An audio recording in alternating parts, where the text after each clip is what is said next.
Today, I'm going to show you the best comp that I haven't heard anyone else talk about. And that is full Brutalist. I know, hear me out. Full Brutalist is actually good right now because it directly counters Clan, which is one of the most meta comps right now. Because how the Brutalist ability works is that it instantly takes off a percentage of your opponent's HP, and in some cases, you could actually just instantly shred through a Clan member before it actually heals. But guys, today is a very special day because we just hit 30,000 subscribers. I was actually walking on the treadmill trying to get some cardio in earlier when one of my friends DM'd me on Discord saying, hey, congrats on the 30K. And I was like, wow, 30K. Like, just hearing that word in my mouth coming from me is just something I could have never even imagined. Look, and I know I say thank you guys a lot all the time, and you guys probably hear, thank you from a lot of the other creators you watch. Like, thanks for the support, thanks for the milestone, but I seriously could not thank you guys enough for the 30,000. Wow, 30,000 subscribers. See, it even feels weird for me to say. But I can't thank you guys enough. I mean, I'm literally a second year in college. I have like nothing to my name.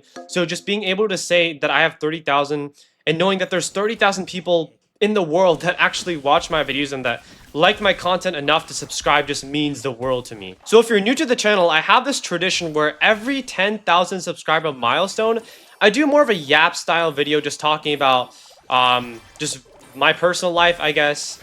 Just things that I find very beneficial to you guys to hear that are other than the game. Just more of a yap style video. If you guys don't recall, the last video I did like this is with the uncle video. So the video about the drama with my uncle, and a lot of you guys actually did like that. So, and I really enjoyed it too. These types of videos are the videos that I like doing the most personally. But I'm just going to give you guys a heads up because there will be a lot more yapping, more personal style videos, type commentary that, look, if you guys are not into that, that's completely fine. But just a heads up for you guys that are not into that. They're just here for the game. But I will try to keep this first game just focused more completely on this game. But I was really debating on making this video because, at least on this topic, because this is probably going to be my most vulnerable video yet. Like, I haven't told anyone about this, not my friends or my family.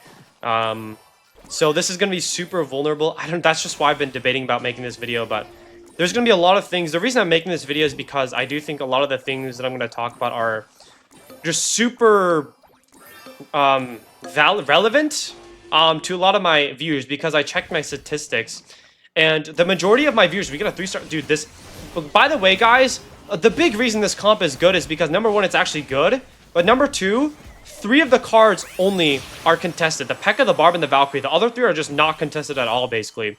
And the P.E.K.K.A and the Barb, you could actually just switch out.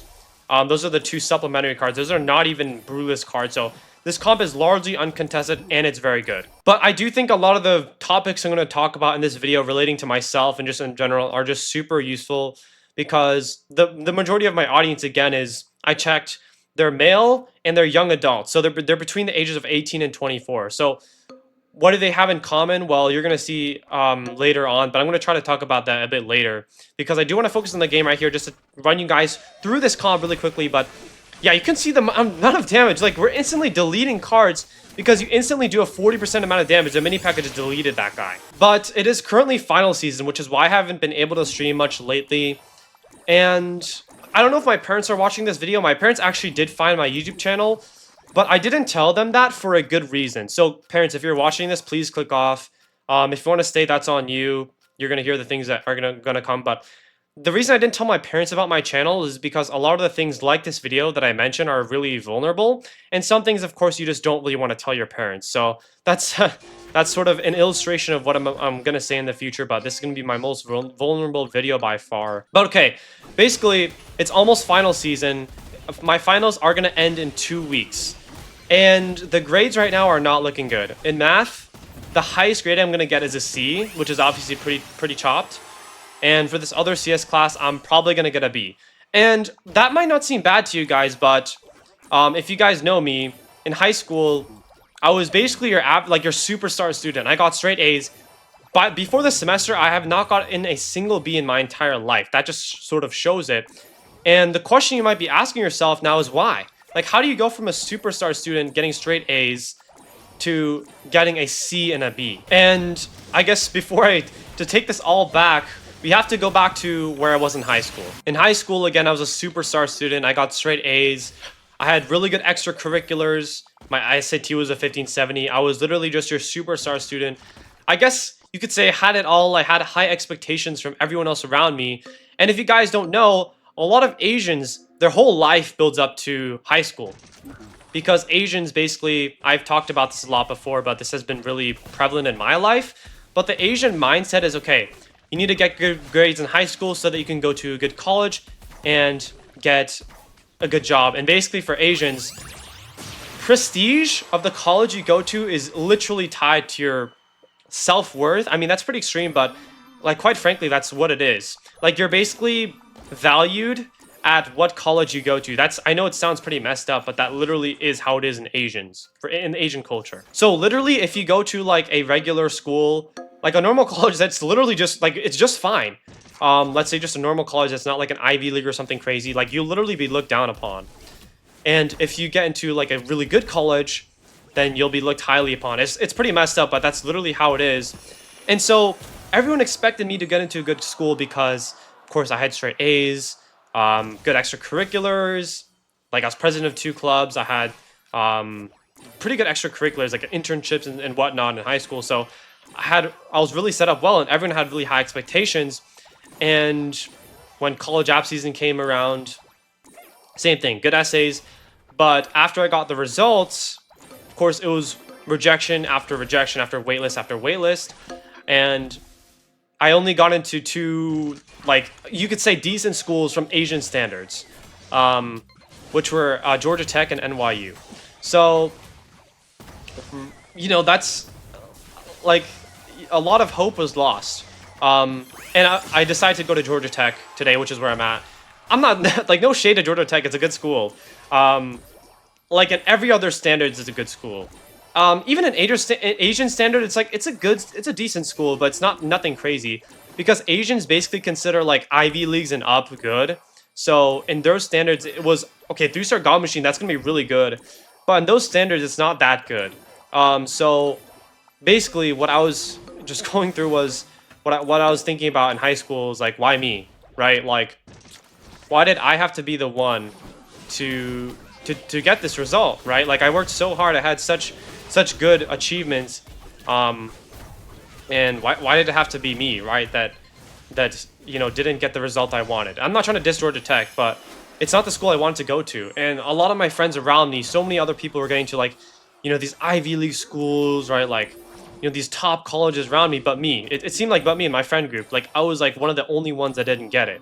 I did go to a private school though, so it was pretty competitive. But I mean, even so, I hated myself for that in high school, and I could just never be happy after that result because I just always felt like, I don't know, I just felt like depressed really in high school. I was like, why did this have to happen to me? I'm not going to the school I wanted, but all these other guys, they just seem so happy. They're going to their dream schools, and I'm just going to have to live with this for the rest of my life, right? That I didn't go to the school I wanted.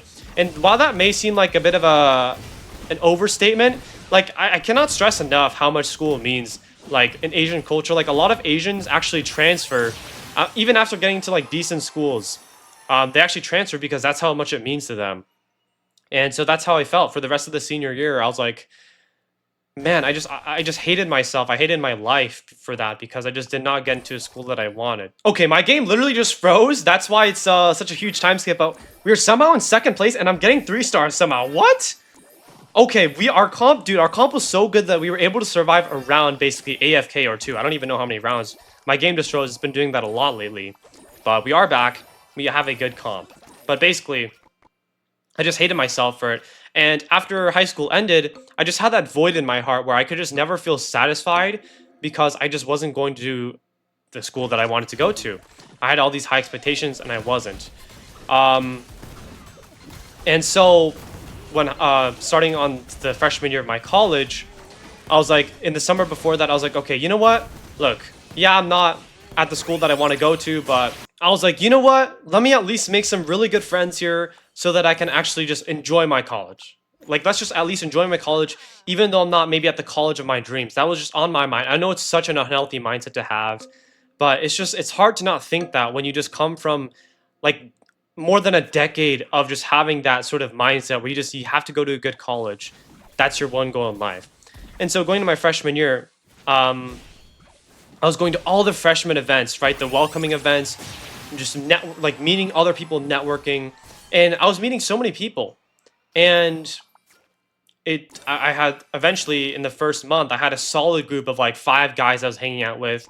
I met a lot of people in my dorm, just a lot of acquaintances. I was very social.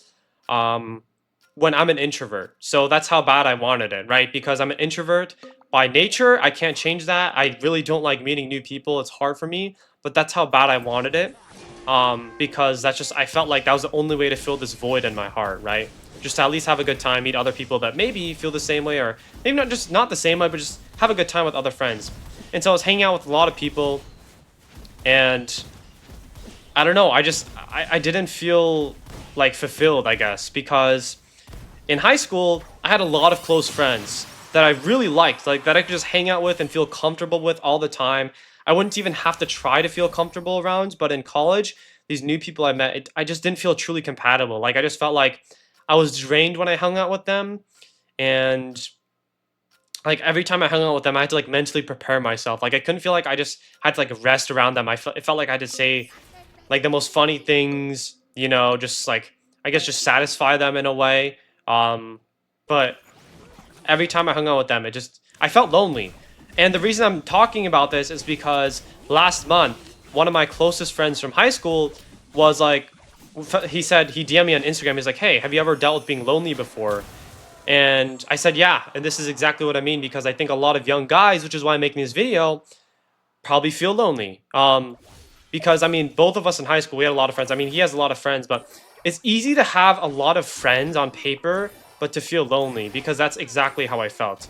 So let's actually just go for the real talk, though. We get a 3-star goblin, which is really good. Let's try to go for the Brutalist right here. But I had a lot of friends, but I felt lonely. And just over the few months, I kept hanging out with them. I was like, okay, over time, it's gonna get better, right? Because I just met them. Let's give them a break. Over time, it's gonna get better. But I just saw these guys getting closer together. And for me, it didn't feel like that. It just felt the same. Like they weren't compatible with me. And so one day I was like, okay, you know what? It took so much effort for me to hang out with them, and I was like, okay, one day I was like, you know what? I'm just gonna stop, because like, what's the point of me hanging out with them if I'm just gonna feel the same like emptiness, loneliness? So I stopped. And in the middle of my freshman year, I just started hanging out in my dorm room alone, because that's just what felt comforting to me, right? Because I felt lonely either way. So I was like, okay, I just started distancing myself from everyone, hanging out in my dorm room, and that was honestly one of the lowest points in my life. I just felt so lonely, so depressed. I felt depressed. I don't just throw around that word. I felt depressed because I missed all the people I had back at home, all my friends, my family. I would call my family every single day. That's how lonely, depressed I was. Quite frankly, I know this is a vulnerable video, so that's like why it took me a while to like think about if I want to make this, but I just think it's a good video to make. And whatever. I know like I'm not going to get as many views when I make this video. The retention's not going to be as high, but then again, like I have a platform, I want to leverage it, and I think it's helpful to me. This is the type of video I like making, just helping out other people, just talking about these experiences. So whatever. The views are lower, I don't care. Like whatever. But that's how I felt. And that's how I felt for the rest of the year. I just missed home. I wanted to go back. And it just felt like my life was over. Like I just hated my life so much. To be honest. I don't know. And then the next summer came around. I was back home. I was enjoying life. Of course, it was pretty good. And that's when I started streaming. I initially started on Twitch, and then I moved over to TikTok, and then finally on YouTube, which is my main platform now. But I started making content.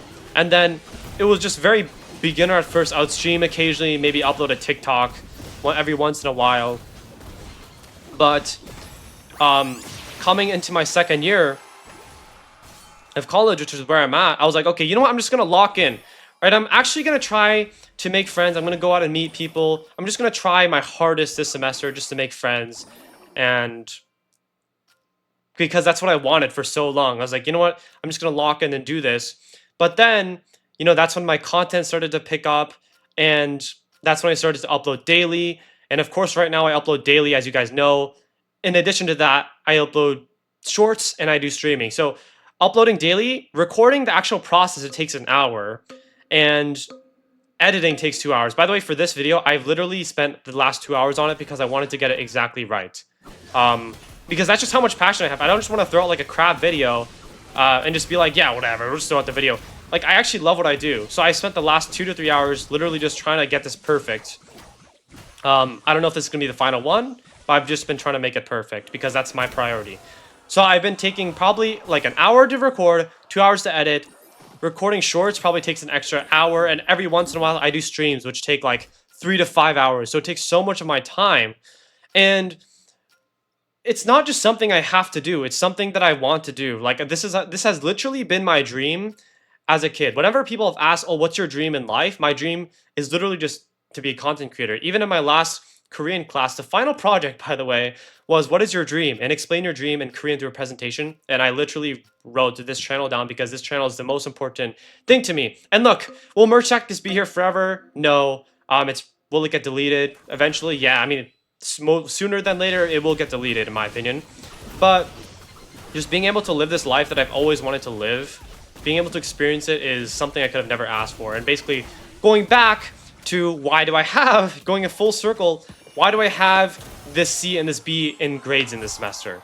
It's because I spend so much time making content. You know, the shorts, the editing, the recording, the streaming, it takes so many hours every single day to do. And I sort of feel like a full-time content creator, but maybe a part-time student because, I mean, my mindset so far has been, okay, just focus full on content because that's genuinely the thing I care most about, and just survive with your classes. Just try not to get too bad grades. So it's been basically me prioritizing school and sort of putting that onto the side, which I hope that sort of illustrates how much I care about content creation because I literally went from a star student having grades as my #1 priority to now having that as like my second thing, just putting that on the side. I really hope that illustrates how much this means to me. And what I'm trying to get with that is that I recently read a webtoon called Solo Leveling. And look, I know I'm a bit late to this, but Solo Leveling is basically, if you don't know, it's a very popular webtoon, Korean webtoon that was turned into an anime. That's how it got popularized. But just to run you guys down very briefly, it's about this main character named Sung Jinwoo, who lives in a world where there are hunters and monsters and humans. So hunters are kind of like your superheroes. They hunt down the monsters, which kill the humans. And there are different ranks for these hunters that are based on the amount of power they have. So there's from E rank all the way to S. So there's E, D, C, B, A, S. And Sungjun is the weakest. He's the weakest of the E tier. So he's literally the weakest hunter like in the entire world there. But one day he goes through this life-changing event where he has a near-death experience, but he wakes up in a hospital and he gains the ability to actually power up. So through fights and experiences, he can actually gain more power.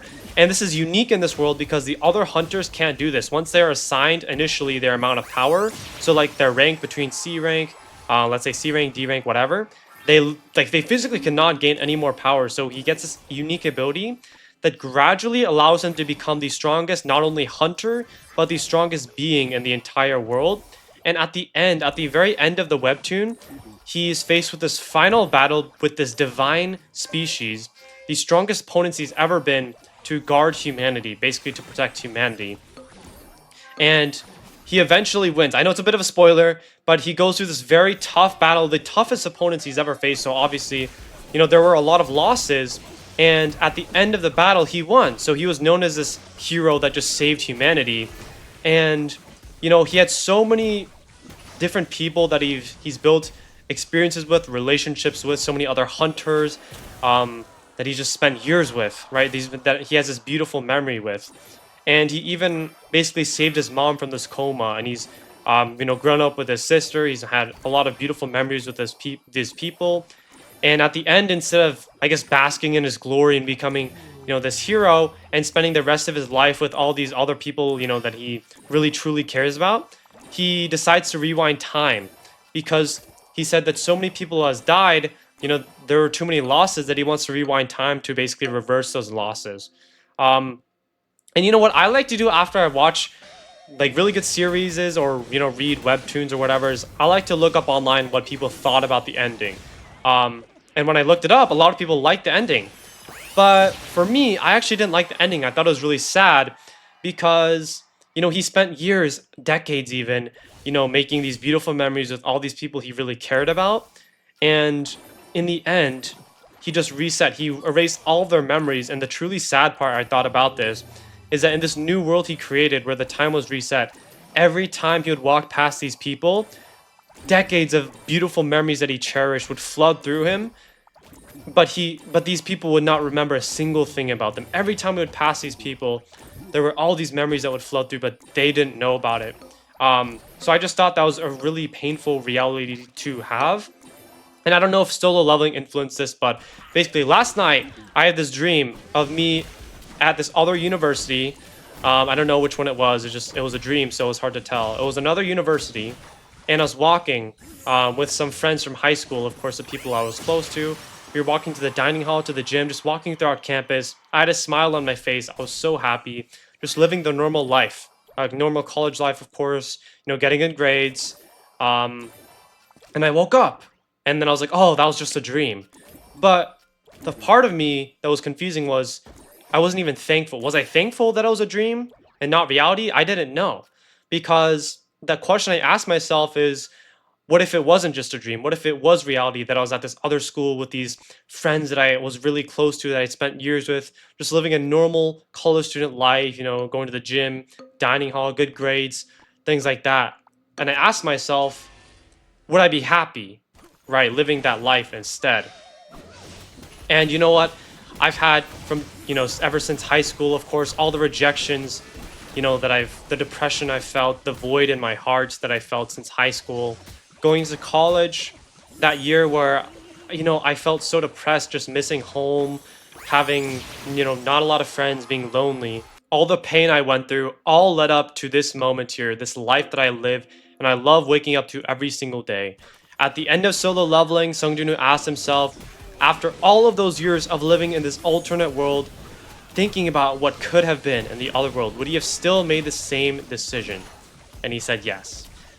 Like Sung Jin-woo, if I had the choice between living as a normal college student, being happy, getting into my dream school, or this life that I have right now, I would choose you guys every single time. Thank you guys for the 30K. It means the world to me, and I'll see you guys in the next video. Peace out.